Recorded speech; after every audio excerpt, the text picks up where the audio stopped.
Hey guys, subscribe for daily content. And if you're shopping for gear, make sure you check out the description for the newest items at some of the very best online retailers. There's also links for some of the items that I personally recommend. Thanks! What's going on YouTube? Metal Complex here, and today I've got another interesting knife review / knife overview to share with you guys. This is the Miguron / AMEIGHT knives Elgar, at least that's how I'm going to pronounce it.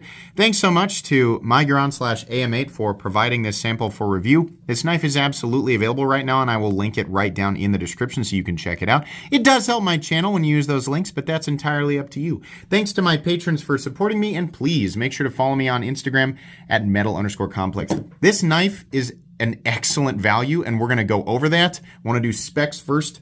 Overall length of this knife is coming in just shy. It's an odd amount shy of it's like 7.85 inches overall. Yeah, just nah, that's the chamfer line. It's 8 inches on the dot. Blade length is coming in at 3.45, 3.4 inches, not quite 3.5. Cutting edge is coming in about 3 1/8. I know you guys are like, why do you measure so weird? I don't know. They used to drive my dad crazy on the job sites and stuff too.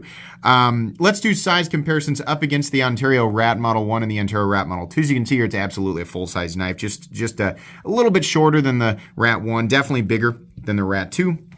Let's put it up against the Demco AD 20.5. Definitely a little bit bigger there. Let's put it up against the Spyderco PM2 and the Spyderco Para 3. Definitely closer to the size of the PM2. And then last but not least, we'll put it up against, whoops, poked the mat there, up against the bug outs, the Benchmade bug out and the Benchmade Griptilian, or in this case, the Ritter Hogue. About exactly the same overall length as the Ritter Hogue. How is the action on this guy? AMEIGHT knives or Miguron knives are made in China, and they are definitely an example of a premium Chinese OEM. This has everything that you would want in a premium Chinese knife. The action is very smooth. The detent does not have much of a click. It's more of a thud, but it is solid, right? So you don't get that satisfying click, but that's okay, right? That's just a little tiny thing. Honestly, access to the lock bar, the deployment, the location of the thumb studs is pretty good. It's a little bit awkward off the thumb stud. It's kind of it looks soft, but for some reason it's a little bit tiresome on the thumb, right? I mean, if you're going to sit and flip it over and over and over again, you'll notice that. It's not sharp or anything like that. We just don't have that stepped, like that slow. You know, I always use the thumb stud on the Rat as a good example. This is an easy on the thumb stud, and you would think that'd be the case with this more barrel style stud. It's okay. But the detent is tuned properly. The action's very smooth. It runs on bearings, and you can access that fuller a little bit. It's kind of, most of it is buried underneath the frame, which is, it's odd why it was so long, right? But you can access this little sliver right here to give it a good reverse flick, and it feels good. I mean, honestly, the quality of this is just very, very good. Let's go ahead and do carry profile. Thickness up against the Spyderco Para 3. You can see here it's really not all that thick. It's about the same as the Spyderco Para 3, and we have slight contouring here, which is really nice. Length and height up against the PM2 and the Para 3. You can see here it's kind of a big, it looks blocky, but it doesn't feel that way. But it's definitely a little bit longer than the Para 3, definitely a little shorter than the PM2. It's not as tall. The hump on the Para 3 still clears it by quite a bit. So it's a fairly large knife, but not a whole lot different than carrying the PM2. Materials. What are we looking at here? We have contoured and diamond textured titanium that's been anodized in kind of a denim blue. Man, that looks good. There's a reason I'm so attracted to this diamond texture. It's not only functional, but it looks good. I love continuous patterns, especially when they're micro patterns. And Miguron / AMEIGHT does an excellent job of this. This is so good. I wish that we'd see this more often. We just don't see it enough. It's beautiful. Titanium, and then S90V. Thank you. We're starting to see more of this. I prefer S90V over M390. I like the benefit of edge retention. I'll sacrifice a little bit of corrosion resistance. I don't need it as much. Some people do. S90V, a lot of people claim that it's not as tough as M390 or it's the same. Some people say it's a little tougher. In my experience, it chips less. and the edge just goes on forever and ever and ever, assuming this is heat treated properly, which admittedly in this territory, production, like, high-end production Chinese knives that don't always get the heat treatment correct. But I believe S90V shines 61, 62, maybe 63. I think it's right in there. And sometimes, we get the 59, 61, the sort of apply all range that just seems to be, it's just kind of whatever. So I don't know. I don't have the Rockwell testing equipment to actually test it, but if it is heat treated correctly, that's just the cherry on top, because again, the value here is really, really good. Milling on the inside, does it exist? Yes, it does. There's a little bit of milling on the inside. There's pretty deep pockets there. Weight, we have 3.4 or so inches of blade and 5.01 ounces of weight. So the ratios are not perfect, but this doesn't necessarily mean it's a knife that it's too heavy to carry, right? The Ritter Hogue, which is, probably should have the scale on for that.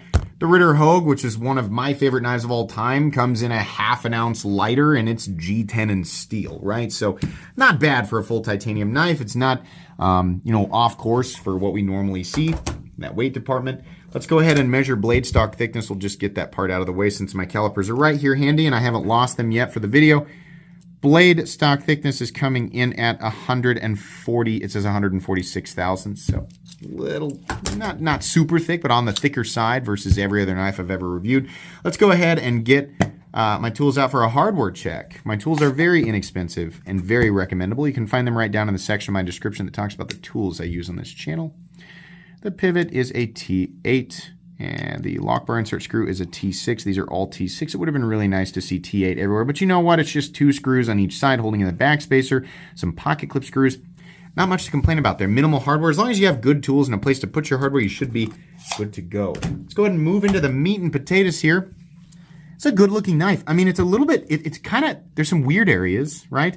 I mean, again, it's kind of weird that we didn't get full access to this hole here, right? Maybe it's like either make it shorter or make the area here, like maybe make it lower so that we can access it.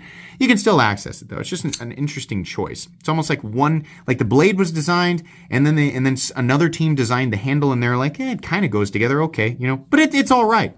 You can choke up. There's a nice comfortable choke up spot, and honestly, back here, it's pretty comfortable. The nice thing is that we have a full milled pocket clip, which is something to take note of. That's a value thing there. A lot of times when you hit this price point with these Chinese knives, they just throw a stamped clip on there. So they gave us a full milled titanium pocket clip, and it is simple, but it's flat. The corners are knocked down, and it is comfortable. If you squeeze it hard, that pocket clip, you're going to notice it because it's tall, but it's not like, ow, my hand, right? There's not like a bill going right up into the middle of your hand.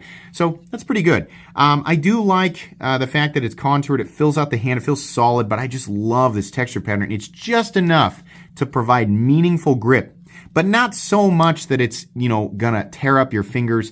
In and out of the pants, they should have, made a bald spot underneath the clip. It's just one side, right? So it's not like they had to do it on this side. They only offered a mounting position for right-handed people. Sorry, lefties. So they should have made a bald spot underneath here, so when you're pulling it in and out of the pocket, it's not slowly fraying up your pants, but it's really not that bad. I love that texture pattern. That is just really nice.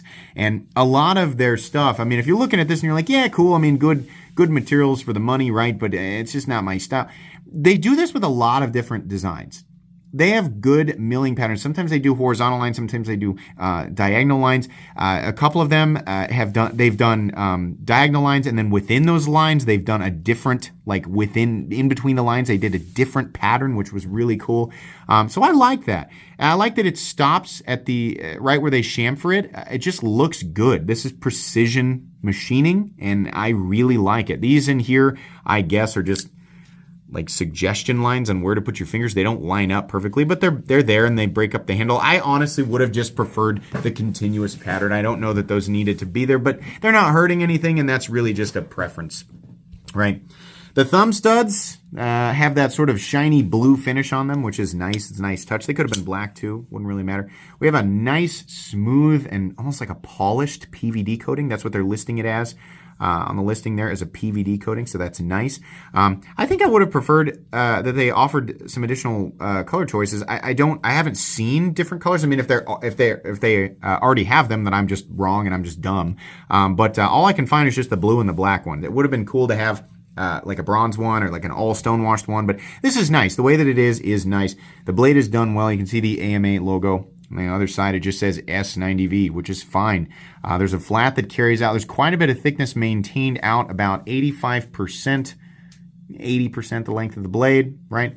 We have it's straight and then an aggressive curvature out here. So, sharpening this thing over time, it's going to be really hard to keep that bevel, that final cutting bevel even.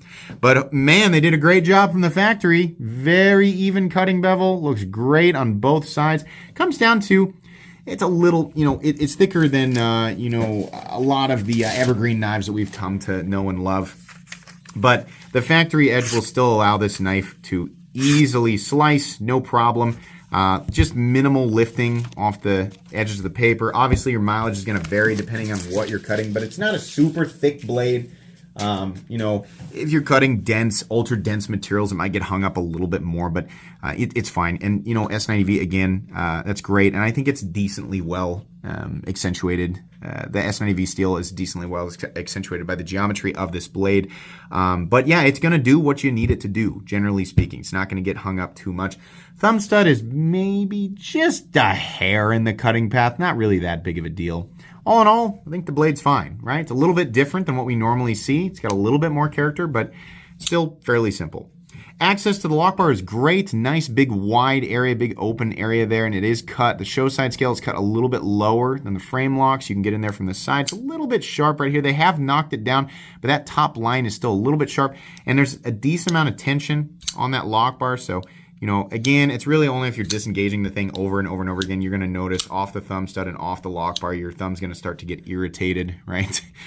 But getting it out and making a cut and putting it back in your pocket, you're not really going to notice it. But good access to the lock bar, no double clutch or awkwardness closing it the way that we all like to close it, right? The cool way. It's good. There's no lanyard hole at all. Most people are not going to care about that. There is a backspacer, a titanium, simple but a titanium backspacer. That's nice. Another little value thing there. Balance on the knife. We didn't really talk about that. I think it's slightly butt heavy, but you're still right in the middle of that. I call it the primary choil. This the area that's intended for your index finger and the standard grip, right? It feels pretty good. I mean, overall, the balance I think is decent. It is obviously a little bit heavier in the handle, but that's okay. I mean, people who are buying full titanium knives generally, I think, kind of expect that. There is a little bit of awkwardness in the blade height to handle height ratio. It's not terrible. In some ways, for some reason, this knife makes me think of the Chavez Redemption 229. It's just softened up edges and a different blade shape. Because it has this really squared off handle, but it's still doing its own thing, definitely. Pocket clip is good. For some reason, they insisted on putting this screw right here, which means the pocket clip had to be mounted lower. So this is approaching shallow carry, which I don't like. I really wish that the screw was here and they had another one here, or maybe you put a screw here. I don't know. This screw, for some reason, had to be up here. It's just slightly annoying. This isn't really that big of a deal, right? I mean, this is going to be medium depth to a lot of people. It's approaching shallow, which is a bit awkward. Clip retention is good, right? There is a steel lock bar insert that doubles as the over travel stop, so that's nice. We have a stop pin located back here with a little bit of shouldering. Lockup, completely and totally solid. No blade play up, down, left, or right. No lock stick.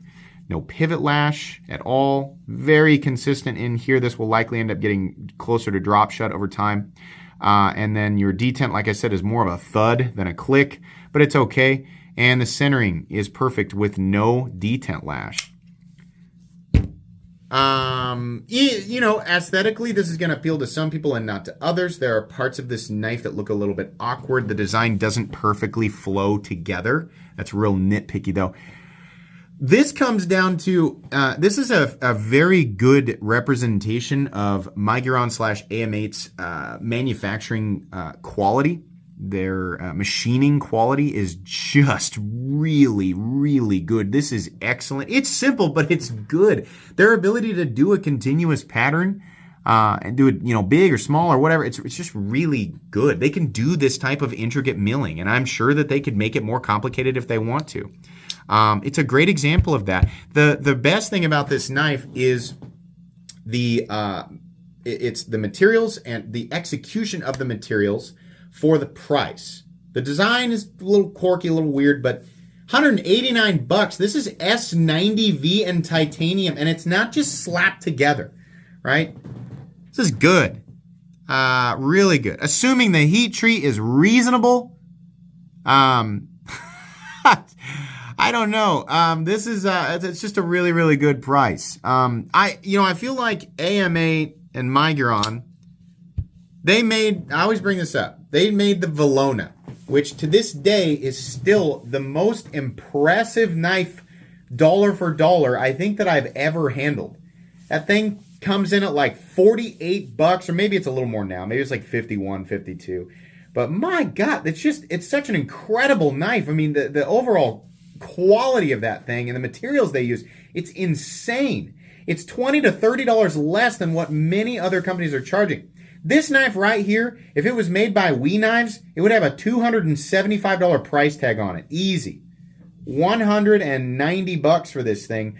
Miguron is very, very close. I mean, all it's going to take is one perfectly streamlined design, and they are absolutely going to knock it out of the park. This is good. The design, like I said, the design is just a little bit quirky, but it's executed well, and it's a recommendable knife as it sits. But I just feel like AMEIGHT and Miguron are inching closer and closer and closer to an absolutely wonderful, not just a home run, but a grand slam of a design. And I'm going to continue to cover their stuff because everything I handle, it just gets better and better and better. So really happy to see, them continuing to make awesome stuff. Really happy to see other companies out there pushing these better prices because they're offering some excellent competition to some of these companies that have really just run completely out of control with their pricing. So I'm happy to cover this stuff. Really, really cool. If you are looking at this knife and thinking, I like it, the price seems good. Is it good? Is it good to go? Yes, it's good to go. This is one that is worth picking up. And, if this one's not for you, check out the other stuff that they've got. I'll make sure and link their general product line down in the description so you guys can take a look. I'm certain that you'll find something. That's going to be pretty much it today, guys. Another awesome knife from Miguron/AMEIGHT. Please make sure to follow me on Instagram at metal_complex. If you enjoyed this video, leave a like. If you'd like to check out my other content, I do, of course, have lots of videos of knives that are either expensive or inexpensive that I do or don't like, so check those out. And if you enjoy all my content, go ahead and click on that Metal Complex logo right there and subscribe because there's definitely more coming. Thanks again for watching, everybody, and have a great day.